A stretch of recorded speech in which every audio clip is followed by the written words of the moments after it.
Kasseeti namni tokko waa isheetiin hin jedhina. Irraati callisa deebiisaa in dhageessu yeroo dhiyootti. Kalaas kun immoo dhimma dhuunfaa isheedha. Namni kun Ustaz asirratti dhiifama naa godhaati ustaz. Adda ganama ustazni jabaan gaafataa ture si. Akkamittiin ni kaa'edhamtee, akkamittiin kana taatee, akkamittiin kana taatee jedhanii waa hunda gaafatanii jechaadha. Akirarra chaarjii jalaa dhumate. Battaariyaan jalaa dhumannaan isaan kunoo battaariyaan na jalaa dhumataara. Dubbiin gabaabbatee wantoonni dhumee jechaadha mana Mubaarakitti. Isiin makiinaa keessa teessee Jiddaa gara Makkaa dhufuuf jirti. Akkasitti gaafatanii waa hunda akkasitti ni kaa'edhamte, akkasitti jaalala irraa qabamte, akkatti wal tuqan, akkatti wal argan hundayyuu gaafatanii isiin deebisaa turte. Garuu uummanni asirra jiru hundi hin dhageenye. An akkanuma subii salaatee ka'een taa'ee zikirii gochuutti jira jechaadha. Gaafii isaan gaafatanis deebii isiin deebiftes siireesiidhuma waanuma dhugaati jechaadha. Garuu uummanni asirratti hin argine. Deebisanii dhufanii akkamitti wajjin ciiftan maal ta'an kun aybiidha. Ilma namaa isa kamiin iyyuu jechaadha. Ilmuma namaa ta'e wanta akkanaan gaafatamu. Hayawaannin waan of hin beekneef karaa irratti wal qunnamtiisaadha gooti waan ta'eef ilmi namaa akkanattan kana godheedhee baasee himuunis hin ta'u nawriidha kun. Kanaafuu gaafii akkanaa dhufanii gaafatu. Uummanni kan keenya garuu namni hin fahamne jira. Yoo fahames immoo viidiyoo sanarraa kutamee gadhiifamurraa barachuu qaba. Isii cinquun qaban jechaadha. Maaliif erga wal fuunee guyyaa 10 jedhaartii an akkanan ta'e kunoo ammallee gizee haasoftu miidiyaa kanarraa argan badee guyyaa 11 moo guyyaa 10 jedhaarti. Saa eegasii geemii asirra taphatti mucayyoon kun hin beekaan akkanattu. Na akkasiin jettutti wanti hundinuu dhugaadha. Yoo fammasuu ta'e immoo fammasuu fi miti jettee siireesii jara burtee himaarti. Mubaarik irra deddeebi'ee taphate gaafata. Mubaarikiin hin jaallattiif itti himtisi. Maaliif jaalala jechuun kuni walii adda. Namni kan keenya jaalala jennaan jaalala garuma biraatti furata. Wooma biraatti furata. Gara sagaagalummaa kanatti furata.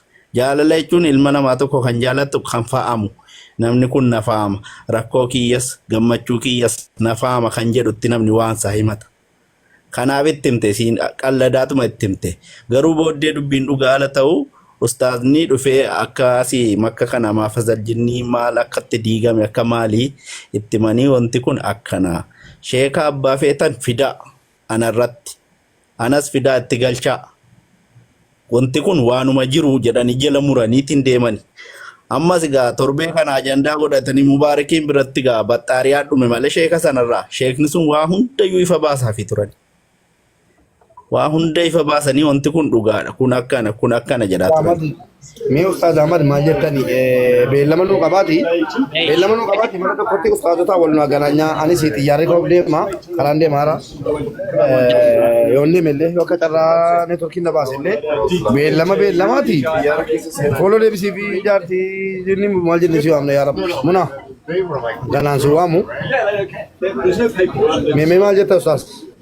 Ayyee bareedaadha inshaallah. Obboleettii kiyya Munaa bilbila kinaa kaayii keessaan sin dubbisaa. Munaa natti fakkaata maqaan kee. Akkasii mi'aadha. Aywa. Bilbila kee keessaan naaf kaayii inshaallah. Kooddii waliin immoo naa kaayi pilaas jedhii jalqabii naa kaayi ishee. Kooddii Saawudii hin beeku ani. Tokko sakananne biraanii galatoom obboleessa koo mubee galatoometis karaa gaarii rabbisiif haa godhu. Egaa akka ati nutti himtetti sirraa faamna waan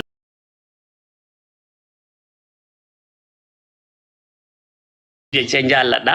Halkan gaarii isiniif haa ta'u. Wassalaam. Salaamu alaikum wa rahmatullahi wa barakatuh.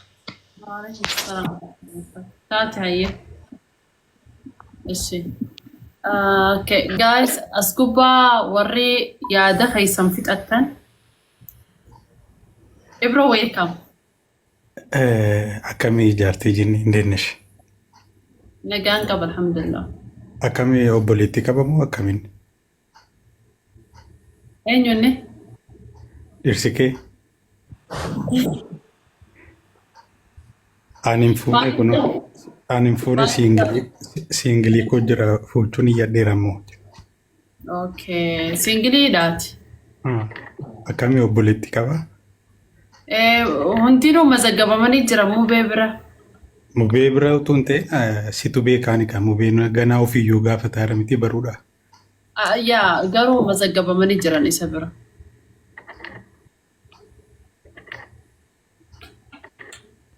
eenyummaa gabameera naan galleen. Obboleeyyan isaa guutuutti mubee biratti mubaarak musammaa biraan madaggabamanii jiran. Okay, kanaafuu mubeedha wajjin haasofnu jechuudha. Isaan barreessiifiti inni maal godha footoo siif ergaa waan hundaa'oo silkis minaamin akkasii wal dubbisaas.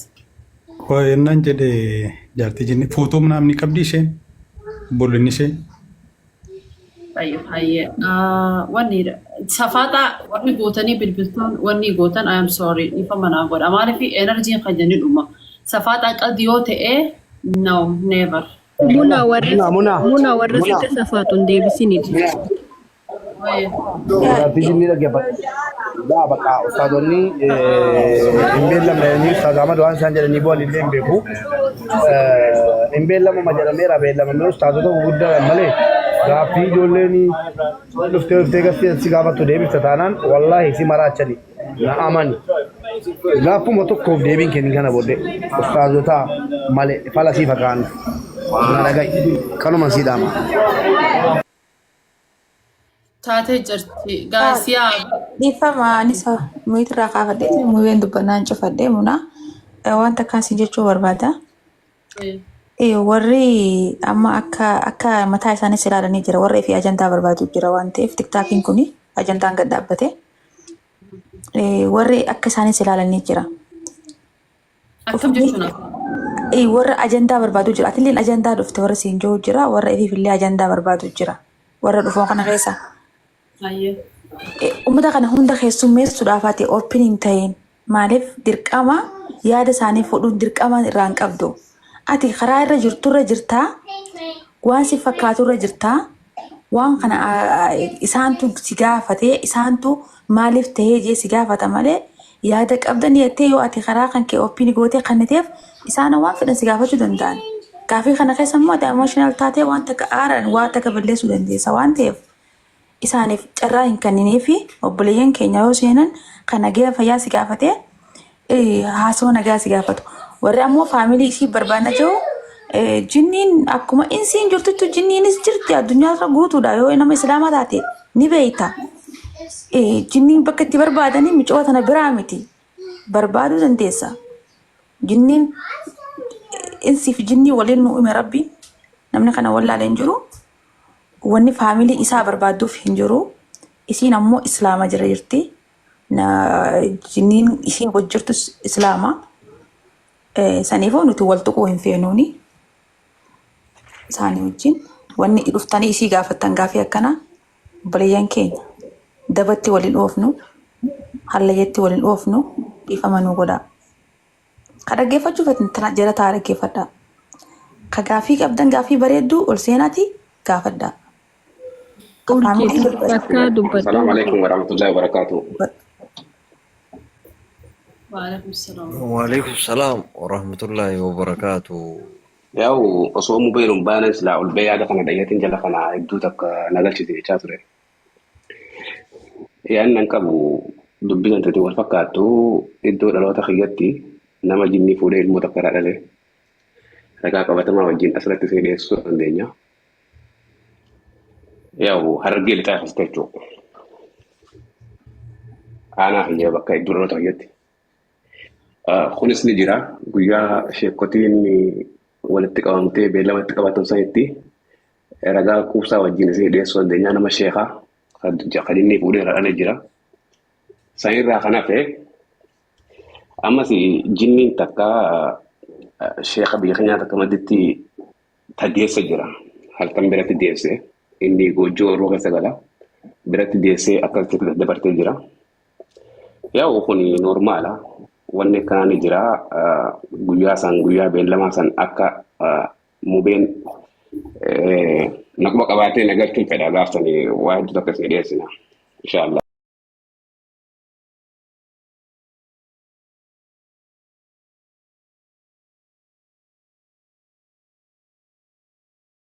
Beetanii amma jaartii jinnii jettanii muna akka jettaniin wanni osoo hin ta'in wanni isin beeku qabdanii darasaa taatee jechuudha. Jinni jechuun nama nu waliin qara'ee wayita nu darasummaa jirru galu jira. namni yookaan ammoo dubartii ta'ee dhalaa ta'ee nama nu wajjin osoo deemu osoo karaarra nu wajjin deemu nu bira bishaan bira gabbuu jira jinni ta'e jechuudha. Kanaafuu jechuudha namni yookaan jinni itti heerumeef yookaan jinniin fuuteef namaa waan jeenaa yookaan ammoo mataa namaa hin cabsinaa ayi keessatti mucattii tanaa waan jedhinaa. Maaliifi abbaa barbaadee itti heerumu yookaan ammoo jinni itti heerumu hin jirti jinni musliimaa rakkoota kan qabu haa heerumtu. Maal rakkoo qaba jaalatee itti heerumteemi. Jaran osoo hin qara'in mucattiin tun nama qara'e nama sammuu keessaa waa qabu. Wayitasiin quraana qaraatummaa argitanii calliftanii dina jala deemtanii koomantii hin taane irratti hin barreessinaani. Wallaahi billaahi waan garaa nama nyaatu ani wayita jisiin akkana jetteetiin akkana heerumetti kana hirrifadhe garuu rakkoo hin qabu. Al musliima kul musliim musliimni obboleessa musliimaati jinni itti heerumte jinni musliimaati itti heerumi malee jechuudha abbaa feete jinni barbaade itti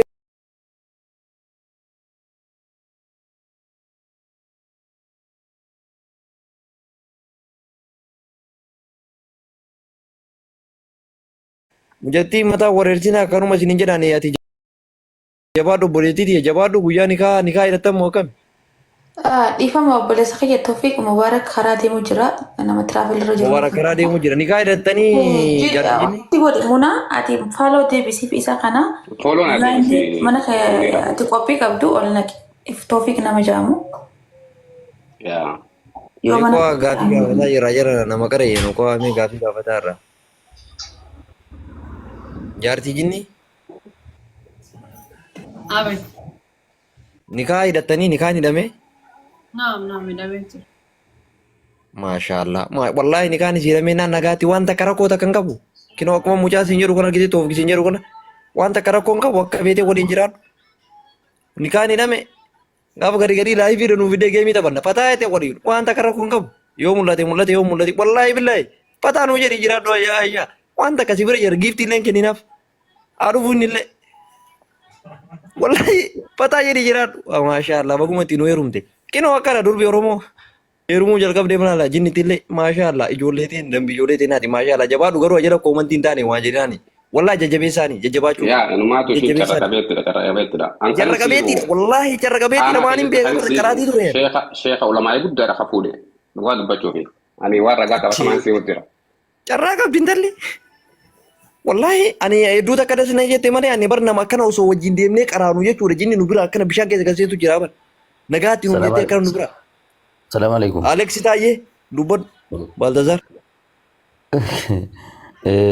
Nama qara ishee kachaa turte dubbii laaginga. Ani gaafiidhuma beekumsuma waliigalaatiif hawaa gaafachuuf ture jechuun wanti akkasii haaraadha siigalee hawaasa keenyaa fi harki caalaan namaa garaagarummaa jinniitiif seexanaa kan hin beeknetu baay'eedha. Yaadni kiyya sinii gale. Sanii fi garaagarummaan jinniif seexanaa maalii tokko isa kana. Lammata immoo obboleettii keenya kanan gaafadhu nikaan akka hidhameef illee dubbattee turte immoo nikaa kana eenyutu hidhe jinniidhumatti hidhe moo namatu isin gidduutti hidhe isa kanadha.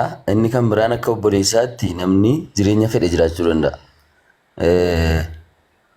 Siddistii warra jedhaman warra illuminaatii kan gabbaru iyyuu jira kan jara fuudhu jira jireenya filate kan jiraachuu barbaadu kamiyyuu jiraachuu danda'a sun mirga keetii garuuti akka nama tokkootti ati maqaa kee maqaa tiiktookii isaa ta'u namnis kan ittiin si waamu jaartii jinnee osoo hin taane maqaa kee kan uumamaa kanaatiif abbaan kee sii baase kan namni ittiin si beekutti jijjiiradhu siin jechuun barbaada akka obboleessaatti kanuma galatoomsitti haa tolu siin.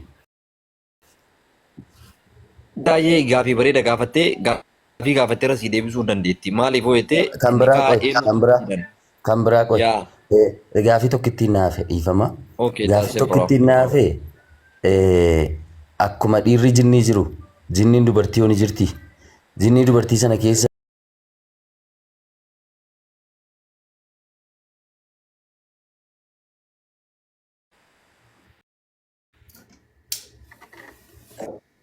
dhufa. Aanaa hiyyatti aanaa iddoo dhaloota hiyyaa aanaa hiyyatti harargee lixaa keessatti yaa'u gaafa ishiin beellama qabdu sanii sheekota irratti nama san dhiyeessee isaan fiduu danda'an ilmoota akka irraa qaba jinnirraa ilmoota akka irraa dhalee kazaa san booda bakka waan jiru hundaa'uu gaafsan dhageessa yoo rabbi